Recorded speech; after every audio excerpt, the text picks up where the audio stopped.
তো আমরা মোটামুটি সবাই 90 দশকের বাংলা সিনেমা দেখেছি, রাইট? হ্যাঁ। তো বাংলা সিনেমা দেখবেন দুই রকম করে শুরু হয়।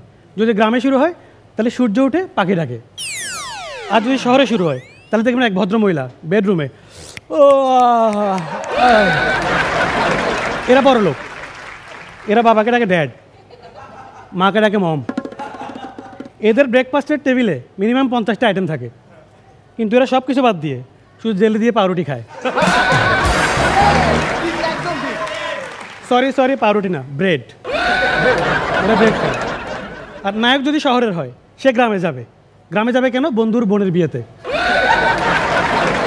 ওখানেই ও সব বন্ধুর বোন গ্রামে বিয়েতে। ওর মাথায় একটা হেড, গলায় দূরবীন, চোখে চশমা।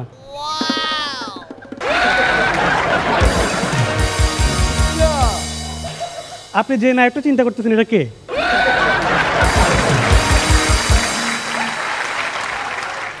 ও এগুলা চোখের চশমাটা সময় দিয়ে ও কিন্তু যাচ্ছে বিয়েতে, তো দেখে মনে হচ্ছে বান্দরবান ট্যুরে যাচ্ছে। আমাদের ফাইটার আসবে চট্টগ্রাম মিরসরাই থেকে মোহাম্মদ রিয়াজ উদ্দিন।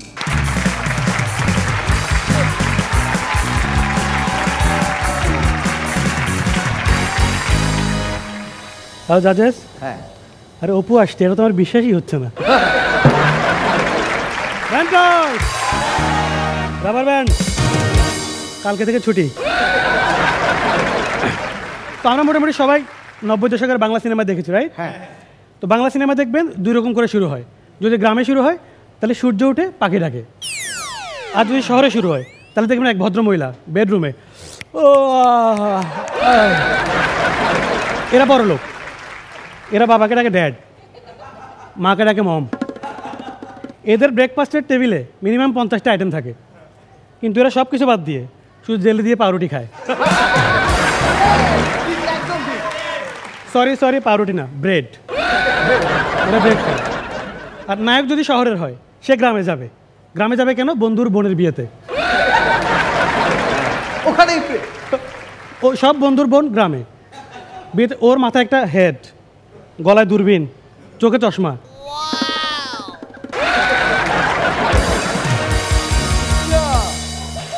আপনি যে নায়কটা চিন্তা করতেছেন এটা কে?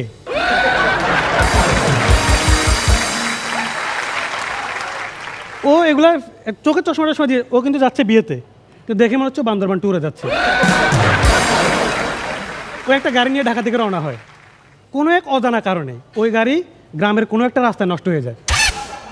এই কারণ কেউ খুঁজে বার করতে পারে না এখনো। ও আর কি করবে? গাড়ি থেকে নেমে দূরবীন দিয়ে আশপাশে দেখতে থাকে। আরে নায়িকা পেয়ারা গাছে উঠে পেয়ারা খাচ্ছে, আর পা দুলাতে দুলাতে গান গাচ্ছে। আমিন ভাই, নায়ক 1 কিলোমিটার দূর থেকে ওই গান শুনতে পাচ্ছে। 1 কিলোমিটার দূর থেকে ওই গান শুনতে পাচ্ছে দূরবীন দিয়ে। পেয়ারা খাইতে খাইতে নায়িকা হঠাৎ করে গাছ থেকে পড়ে যায়। নায়ক ওখান থেকে ওই আওয়াজটাও শুনতে পাইছে, এবং সে দূরবীন দিয়ে শুনতে পাইছে। দেখেন নায়িকার এই অবস্থা দেখে নায়ক মুহূর্তের মধ্যে নায়িকার কাছে চলে যায়। পাশাপাশি কথা বলে খাতা নিয়ে নিব।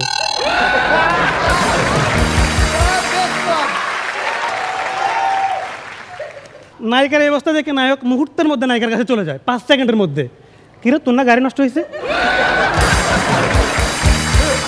তুই গেলি কেন? বিশ্ববিখ্যাত ওসাইন বোল্ট 100 মিটার দৌড়াইতে 10 সেকেন্ড টাইম নিছে, তুই 5 সেকেন্ডে 1 কিলোমিটার গেলি কেমনে? যাই হোক, বিয়ের দিন নায়িকা নাচতেছে বিয়ের অনুষ্ঠানে। সেই নায়িকা যার একদিন আগে পা ভাঙছে সে নাচতেছে, আর এটা ছবি তুলতেছে নায়ক। এক পাশে দাঁড়ায় ছবি তুলতেছে, হালা বদ আছে, ও ছবি তুলতেছে। নায়িকা নাচতে নাচতে নায়কের সাথে ধাক্কা খায়, একজনের উপর একজন পড়ে যায়। চোখে চোখ, হাতের উপর হাত, আরো অনেক কিছুর উপর অনেক কিছু।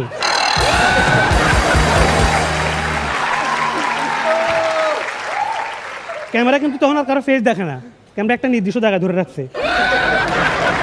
আর নিঃশ্বাস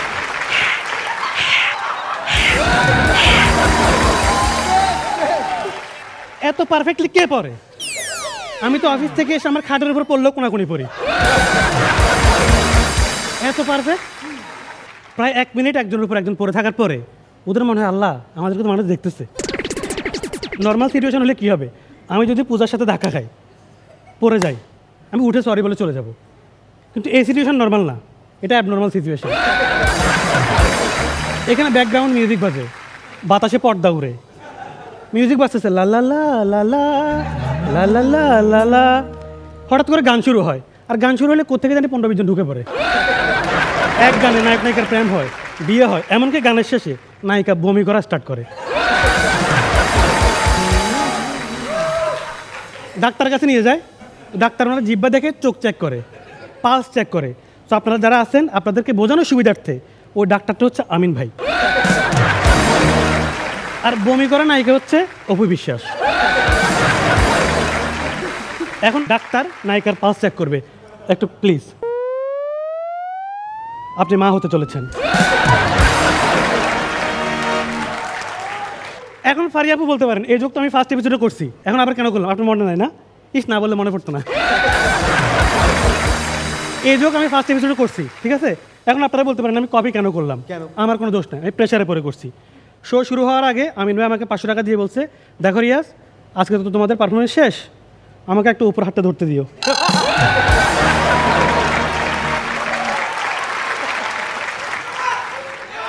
সো আপনার সাথে আমার হিসাব বরাবর, আর কোনো হিসাব নেই। I am done. ওকে। আর নায়ক যদি গরিব হয়, ও সারাটা জীবন কাটবে চাবুকের মার খাইতে খাইতে। কারণ কেন? সে চৌধুরী সাহেবের মেয়ে পিয়াকে ভালোবাসছে। চৌধুরী সাহেব একটা চাবুক নিয়ে, তুই আমার মেয়ের জীবন থেকে সরে যাবি কিনা বল। বলছে না চৌধুরী সাহেব, আমি প্রিয়াকে ভালোবাসি। এটা শুনে চৌধুরী সাহেব তো রাগে আবার মারতে মারতে বলতেছে, হারামজাদা, তোর আমি 50টা চাবুকের আঘাত করছি, তুই এখন না বলতে চাস? চৌধুরী সাহেব 50টা না, আপনি আমার 53টা আঘাত করছেন। যাই হোক, চাবুকের মার খেয়ে নায়ক বাসায় চলে যায়। গভীর রাতে নায়িকা 1 বাটি গরম গরম তেল নিয়ে নায়কের বাসায় যায় তেল মালিশ করতে, পিঠে। তো যখন তেলটা লাগায় তখন নায়ক এত জোরে চিল্লায়, এই চিল্লানি সে চাবুকের মার খাওয়ার সময় করে নাই। এবার নায়িকা ফু দেয়,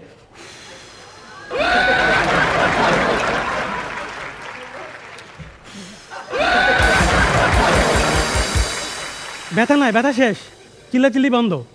ট্যালেন্ট দেখছেন নায়িকার, ট্যালেন্ট দেখছেন?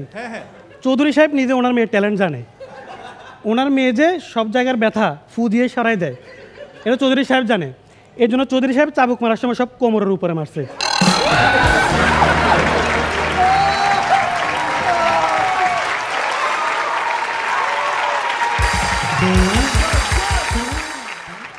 নায়কের মায়ের অপারেশন, 2 ব্যাগ রক্ত লাগবে। এমন রক্ত 14 গোষ্ঠীর মধ্যে কারোর মধ্যে নাই। এই রক্ত কোথাও পাওয়া যাবে না, ইভেন ব্লাড ব্যাংকে ওই ব্লাড নাই। চিন্তা করেন, ব্লাড ব্যাংকে ব্লাড নাই। এটা অবশ্যই এটা বাংলাদেশ, ব্যাংকে যেটা থাকার কথা এটা থাকবে না, এটাই স্বাভাবিক। অনেক কষ্ট করে নায়ক রক্ত ম্যানেজ করে, ও রক্ত নিয়ে আসতেছে কাঁচের বোতলে, রক্ত নিয়ে আসতেছে। আর ঠিক ওই দিনই বাইরে ঝড় বৃষ্টি হবে, তুফান হবে, আর গুন্ডারা ঠিক ওই দিনই প্রতিশোধ নিতে আসবে। মারামারি হয়েছে, মায়ের খায় গ্লাস নিচে পড়ে রক্ত শেষ। আর মায়ের দেখেন নায়ক কিন্তু মায়ের খাইতে থাকে, অনেক মায়ের খাবে। আপনি নায়ককে যত খুশি মারেন, নায়ক কিচ্ছু বলবে না, চুপ করে বসে থাকবে। মারতে থাকেন কিন্তু রক্ত বের করা যাবে না। নায়ক যদি একবার দেখে ওখান থেকে রক্ত বের হয়েছে, তাহলে পৃথিবীর কোনো শক্তি ভিলেনদেরকে নায়কের হাত থেকে রক্ষা করতে পারবে না। নায়ককে তার পাশ থেকে ঘিরে ফেলছে 15 জন, সবার হাতে অস্ত্র, লাঠি, ভয়ানক অবস্থা। কিন্তু প্রবলেম হলো এরা না একসাথে মারতে আসে না। একজন আসছে, নায়ক দিছে পিসুমাইক, ও গেছে। আরেকজন আসছে, নায়ক দিছে পিসুমাইক, আরেকজন আসছে। 1 বাই 1 15 জন আসছে। আমি বুঝি না এটা কি মারামারি নাকি ইন্টারভিউ। রক্ত নিতে পারে নাই, তো ডাক্তার এক পর্যায়ে বলে যে আপনার মাকে যদি বাঁচাতে হয় তাহলে 3 দিনের মধ্যে 10 লাখ টাকা জোগাড় করতে হবে। নায়ক বলে যে আমি পারবো, আপনি আমার মাকে বাঁচান, আমি প্রয়োজনে ঠেলা গাড়ি চালায়া, আমি প্রয়োজন ইট ভাঙবো, আমি 3 দিনের মধ্যে 10 লাখ টাকা এনে দিচ্ছি। এটা বলে আপনাদের শেষ হয়েছে? অনেক ডিস্টার্ব করতেছে। এটা বলে নায়ক ঠেলাগাড়ি নিয়ে বেরোয় যায়।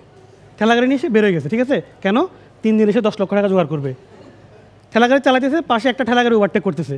কী রে, ডাক্তার সাহেব নিজে ঠেলাগাড়ি চালাতেছে।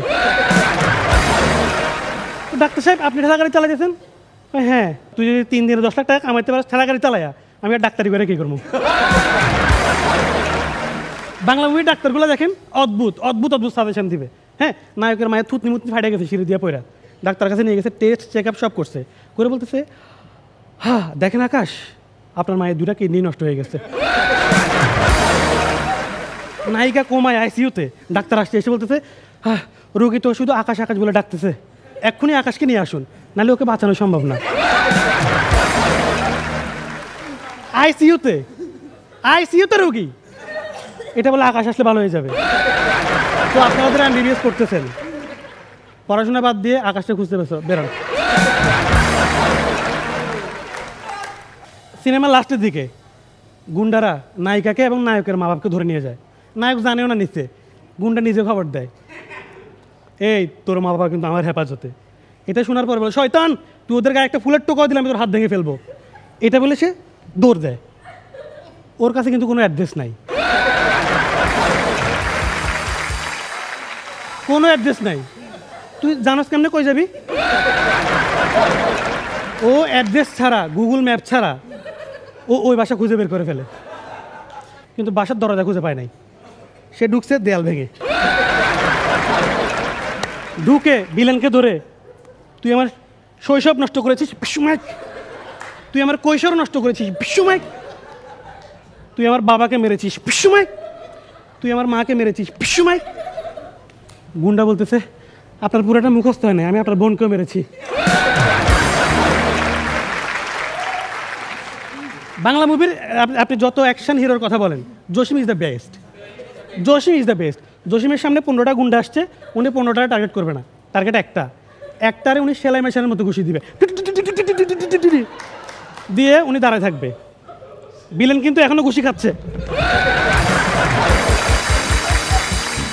Over acting, over acting. পরে জসিম গিয়ে বলে এই আমি কিন্তু ঘুষি দেওয়া বন্ধ করছি অনেক আগে, তুই এখন পড়ে যাওয়ার কথা, তারপরে পড়ে যায়। একটা সিনে নায়কের সামনে 20 জন গুন্ডা ব্লক করে ফেলছে, নায়ক তো ভয় পেয়ে একটা চকলেট নিয়ে ওদের দিকে ছুঁড়ে মারে, 20 জন স্পট ডেড। আমিন ভাই ঠিক তার 5 সেকেন্ড পরে বোমাটা ফাটছে। দেখেন আগের দিনের মুভিগুলোতে অত ডান্স কোরিওগ্রাফার ছিল না, তো নায়িকারা নিজ ক্ষমতায় নিজ দায়িত্বে নিজের ডান্স স্টেপ নিজেরা নষ্ট করছে। না এটা কি ডান্স স্টেপ? আমরা বলুন তো, এটা কি, এটা কি, এটা কি, এটা ডান্স স্টেপ হলো? এটা কি ডান্স স্টেপ? এটা কি ডান্স নাকি এক্সারসাইজ? হ্যাঁ শেষ করেন, শেষ করেন। দেখেন এতগুলো নাচের কথা, গানগুলা আরও বিরক্তিকর, আরও অকওয়ার্ড। একটা গান আছে আপনারা সবাই শুনছেন, সোনা দানা দামি গহনা, ঠিক না? দেখেন সবাই চুপ করে গেছে।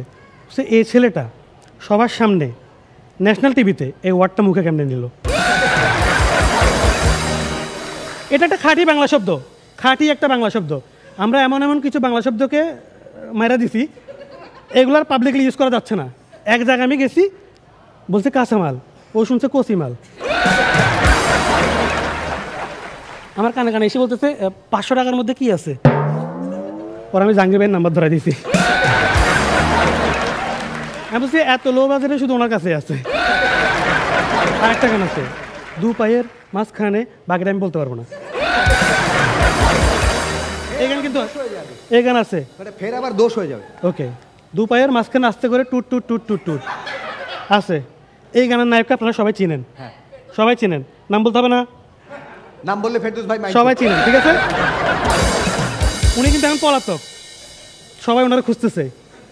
যদি ওনারা পাওয়া যায় তাহলে ওনার 2 পায়ের মাঝখানে আস্তে করে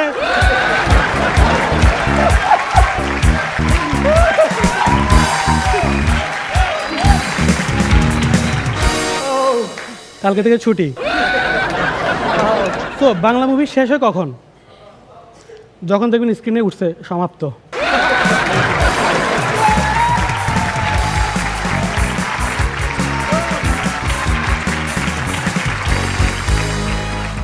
আমি জানি এখানে দু একজন আছে আর বাইরে অনেকেই এই নায়কদের বলবে আপনাদের সামনে সিনেমাকে নিয়ে এরকম করে ফান করলো, কিছু বললেন না, এরকম করে হাসলেন, এটা তো আমাদেরকে অপমান করা হয়েছে। আমি আপনাদের সবার উদ্দেশ্যে বলতে চাই, কমেডি নিয়ে মুভি হয়, হয়তো কমেডি মুভি হয় না, কমেডি নিয়ে মুভি হয়, সো মুভি নিয়েও কমেডি হবে। সবাই বলবে বলার আগে ওইটাটা মিস করেছি, ওই যে আমাদের টিভিটা আগে যেটা ছিল ওই সময়, হ্যাঁ টিভিটা হচ্ছে ওই যে বড়, হ্যাঁ একটু বলেন না কেন টিভিটা এরকম ছিল কেন? আচ্ছা, আগের দিনের, নো অফেন্স, ওকে হ্যাঁ ওকে, হ্যাঁ আগের দিনের নায়িকারা একটু চাবে ছিল, একটু হেলদি, আমাদের শাওন ভাইয়ের মতো। হ্যাঁ, আমি তো একটু ভিজুয়াল দেখা, ওনারা একটু এরকম ছিল। এই জন্য দেখবেন আগের দিনের টিভিগুলো পিছনে অনেক বড়। কিন্তু এখনকার টিভি অনেক স্মার্ট, যেমন স্মার্ট টেলিভিশনে দেখছেন, মার্সেলফুল এইচডি টেলিভিশনে নিশ্চয়ই আমাদের দেখতে পাচ্ছেন। ওকে, কেমন লাগলো শুরুতেই সুপারস্টার নায়ক আমিন খান বলবেন শুরুতেই। রিয়াজ শেষ করলে কেন? ভালোই তো লাগছিল সত্যি, মনে যখন পারফরমেন্স খুব বেশি ভালো লাগে না আমাদের, তখন মনে কেন শেষ হলো, আর 5টা মিনিট বললে মনে আরো ভালো লাগতো। মানে আমরা ছবি করি, ছবির মধ্যেও যে এরকম ম্যাটেরিয়াল থাকে মজা করার, এইটা তুমি যদি না দেখাতে তাহলে আমরা বুঝতে পারতাম না। এখান থেকে মানে প্রত্যেকটা সেক্টরে যে অনেক মজার জিনিস আছে, এটা যে তোমরা এখান থেকে বের করে নিয়ে আসো, বস তোমরা বস। তোমার সবচেয়ে বড় গুণ কি জানো? মানে এটা আমি অনেক যারা স্ট্যান্ড আপ কমেডি করে, যারা সুপার পজিশনে চলে গেছে, সুপার, তাদের মধ্যে এই কোয়ালিটিটা দেখেছি যে তারা স্টেজের যে কোনো সিচুয়েশনকে মানে ওই পারফরমেন্সের মধ্যে ইনক্লুড করে ফেলে, যেটা সবচেয়ে বড় গুণ তোমার। স্টেজে যা হচ্ছে এই টোটাল জিনিসটাকে তুমি তোমার পারফরমেন্সের মধ্যে প্লাস করে নিচ্ছ, এটা তোমার একটা বড় পজিটিভ সাইন আমি মনে করি। এবং একজন ভালো স্ট্যান্ড আপ কমেডিয়ান হওয়ার জন্য যে কোয়ালিটি দরকার, তোমার সব ধরনের কোয়ালিটি বিদ্যমান। এবং আমার দৃঢ় বিশ্বাস, তুমি চ্যাম্পিয়ন হও, রানার্স আপ হও, থার্ড হও, ফোর্থ হও, ডাজেন্ট ম্যাটার, তুমি বাংলাদেশের one of the best stand up comedian হবে, এটা আমি গ্যারান্টি দিতে পারি, এটা আমি বলতে পারি। আমিন ভাই, শুধু খালি একটু জানতে চাই যে যা হলো এর মধ্যে কোনটার সাথে আপনার মিলেছে? চাবুকের বাড়ি, ফু দেওয়া, ব্যথা পাওয়া, সবগুলাই মিলছে না, শুধুমাত্র ওই দূরবীন নিয়ে দেখাটা মিল পাইনি আমার। ওকে, এবার Shabnam Faria. Riyaj is back. What a comeback! So good. খুব ভালো। মানে আজকে হচ্ছে আমি কাউকে লাভ দিচ্ছি না। কেন আমি ডিসিশন নিচ্ছি পরে হ্যাঁ, না হতে পারে হোক না। আজকে তো ফিনালে, আজকে কাউকে দিব না, কিন্তু রিয়াজ। তুষার খান। গত 2-3টা এপিসোড রিয়াজ সবসময় মন খারাপ করে ওখানে বসে, যখন মাথা নিচা করে এরকম দেখেছি আমরা। আজকে প্রোগ্রাম শুরুর আগে ওকে দেখে হাসি খুশি, আমি চাই তো তোমাকে দেখে এখন ভালো লাগছে। সেই ভালো লাগার রেজাল্টটা আমি মানে আমরা স্টেজে দেখতে পেলাম। সেই রিয়াজকে মানে অনেক ভালো ছিল রিয়াজ। ওকে, এবার বলবেন পূজা চেরি, কেমন লেগেছে? আমাকে কেমন লাগছে এটা একটু বলেন। কেমন লাগছে ওটা পরে বলছি, এটা ব্যাক স্টেজে। ওকে, সবার সামনে বললে আবার। আচ্ছা, এখানে 2টা পয়েন্ট আমি বলি। ফার্স্টে যে পয়েন্ট আপনি যেটা বললেন যে আপনার সাথে যদি ধাক্কা লাগে তখন কি হবে, আগের কথা বাদ দেন। আপনার সাথে যদি এখন আমার ধাক্কা লাগে, কাট্টু নিউজ হবে, খোলা জায়গায় জনসম্মুখে এ কি করলেন পূজা চেরি, কার সাথে ধাক্কা খেলেন পূজা চেরি, ফেসটা আপনার থাকবে না, থাকবে অন্য নায়কের। আর এটা গেল নাম্বার 1। নাম্বার 2 হচ্ছে আকাশকে খোঁজা লাগবে না, আমার ভাইয়ের নাম আকাশ। ও আচ্ছা, আমার সিরিয়াসলি আমার ভাইয়ের নাম আকাশ, এটা গেল। আর আপনি মানে হয় না, কাউকে যদি বিচার করতে বলা হয় এইখান থেকে এইখানে যায়, আপনারটা এইখানেই ছিল, একদম টপে ছিল। আর আরেকটা কথার জন্য কি বলতে গেছিলাম, আমি কখনো কাউকে মার্ক করতে পারি না। আমাকে যদি বলা হয় যে তুমি একটু র্যাঙ্ক করো তো এখানে 1 থেকে 10-এর মধ্যে কত দিবা, আমি কখনো করি না, নিজেকেও করি না। আপনাকে যদি বলা হয় আমি 100-তে 200 দিব। বাহ বাহ, very nice, very nice, very nice, keep it up. Thank you. Apu বিশ্বাসের কেমন লেগেছে?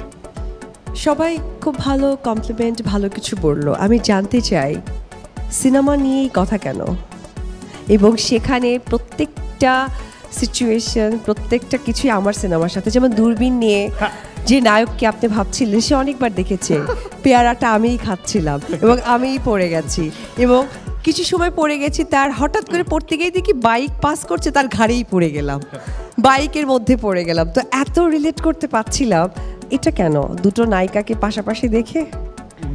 না, আমি বেসিক্যালি আপনাকে টার্গেট করি নাই। যদি করতাম আমি একটা খান সাহেবের নামও বলতাম। ওকে, বাট রিয়েলি রিয়াজ, মানে just super, just super, keep it up, thank you. অসাধারণ, বুকটা একবারে গর্বে ভরে গেছে। আমাদের মেন্টরদের জন্য একটা হাততালি হোক। থ্যাংক ইউ, স্পেশালি আপনার জন্য স্যালুট। থ্যাংক ইউ ভাইয়া। শুভ, থ্যাংক ইউ। একটা জোরে হাততালি প্লিজ। Thank you.